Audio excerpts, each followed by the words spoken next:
Class 10-এর 6.1 আগে 3টে পাটিগণিতের অঙ্ক করে দিয়েছি, এখানেও 3টে করেছি।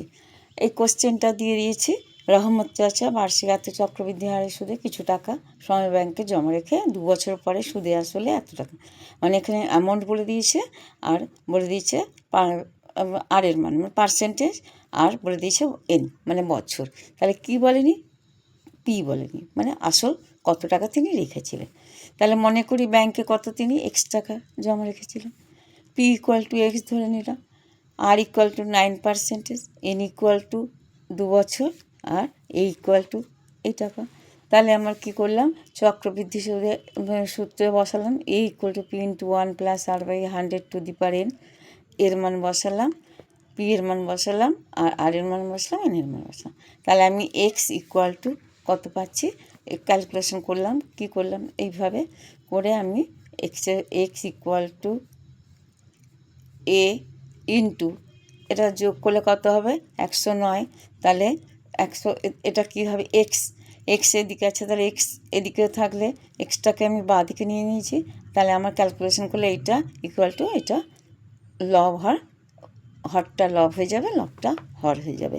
তাহলে এখানে দশমিক তুলেছি, 0.50 আছে তাই 100, আর এখানে উপরে হচ্ছে 100 গুণ 100, আর নিচে হবে 109 গুণ 109। 2 বছর হচ্ছে 109কে দুবার করে গুণ করেছি, 109/100কে দুবার করে গুণ করে আমি কত পেলাম না এক্স ইকুয়াল টু 25,000 টাকা। এটা হচ্ছে অ্যান্সার। তারপরে আরেকটা কোশ্চেন, বার্ষিক 7.5% হারে সুদে 12,000 টাকার 2 বছরে চক্রবৃদ্ধি সুদ ও সরল সুদের অন্তর বের করতে হবে। মানে চক্রবৃদ্ধি সুদ আর সরল সুদ বের করে তাদের বিয়োগ করতে হবে। বিয়োগ করে কত? তাহলে আমি কি করব, একবার চক্রবৃদ্ধি সুদে আমি ইন্টারেস্ট বার করব, আর একবার সরল সুদে আমি ইন্টারেস্ট বার করব। চক্রবৃদ্ধি সুদে আমি কি করলাম, পি ইকুয়াল টু কত 12,000, আর ইকুয়াল টু 7.5%, আর এন ইকুয়াল টু 2 বছর, আর এখানে A equal to P into 1 plus R by 100 to the power N. P এর মান, আর এর মান, এন এর মান বসিয়ে দিয়েছি। বসিয়ে দিয়ে আমি কী করেছি, কাটাকুটি করেছি। কাটাকুটি এ পেলাম কত, এ পেলাম আমি না 13,867 টাকা 50 পয়সা। এটা পেলাম কি অ্যামাউন্ট, মানে সমূল চক্রবৃদ্ধি।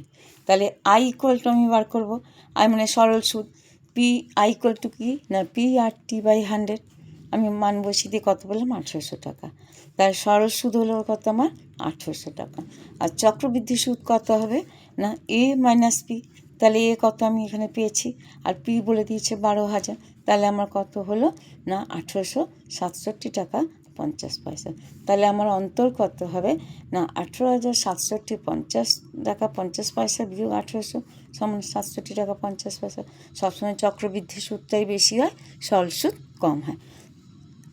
এবারে কী বলছে আরেকটা প্রশ্ন, যে বার্ষিক 9% সুদের হারে কিছু টাকা 2 বছরের চক্রবৃদ্ধি সুদ ও সরল সুদের অন্তর বলে দিয়েছে।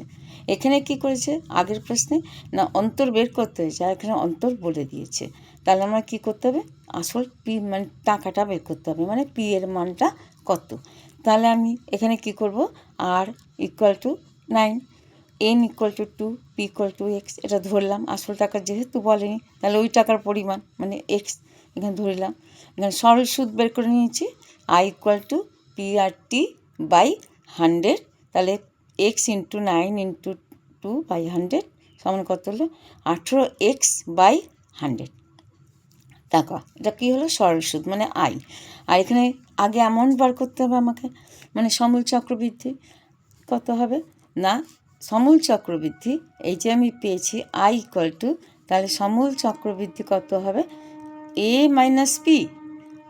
আমি কত পেলাম এ ইকুয়াল টু, আচ্ছা না এখানে এটা আমি আগে আমি এখানে সরল সুদ বলে দিয়েছি, তারপরে আমি কি করেছি চক্রবৃদ্ধি সুদ বের করেছি। তাহলে A equal to P into 1 plus R by 100 to the power N. তাহলে বের করে আমি কত পেলাম না এই যে দেখো এক্স ইন্টু 109 গুণ 109/100 গুণ 100, তাহলে কত হলো না 11,881x/10,000। এটা হলো কি আমার না অ্যামাউন্ট, মানে সমূল চক্রবৃদ্ধি। এর থেকে আমার কী হতে হবে না চক্রবৃদ্ধি সুদ বের করতে হবে। চক্রবৃদ্ধি সুদ কত না এ মাইনাস পি, এ কত না 11,881 এক্স বাই 10,000 মাইনাস এক্স। তাহলে আমি কত পেলাম না 1,881 বাই 10,000 এক্স টাকা। তাহলে চক্রবৃদ্ধি সুদ পেলাম আমি এইটা, আর সরল সুদ পেয়েছি আমি এইটা। তাহলে আমার অন্তর বলে দিয়েছে। তাহলে প্রশ্নানুসারে কী লিখব না চক্রবৃদ্ধি সুদ মাইনাস সরল সুদ ইকুয়াল টু কত আমার আছে না 129 টাকা 60 পয়সা, 129.60। তাহলে আমার কত হলো, এটা বিয়োগ করলে আমি এক্সের মান যেভাবে সমাধান করতে হয় সেইভাবে করে আমি কী করব, এক্সের মান বের করলাম। তাহলে আমার এক্স ইকুয়াল টু কত হলো না 16,000 টাকা। এইটা হলো অ্যান্সার। এই অবধি থাকলো।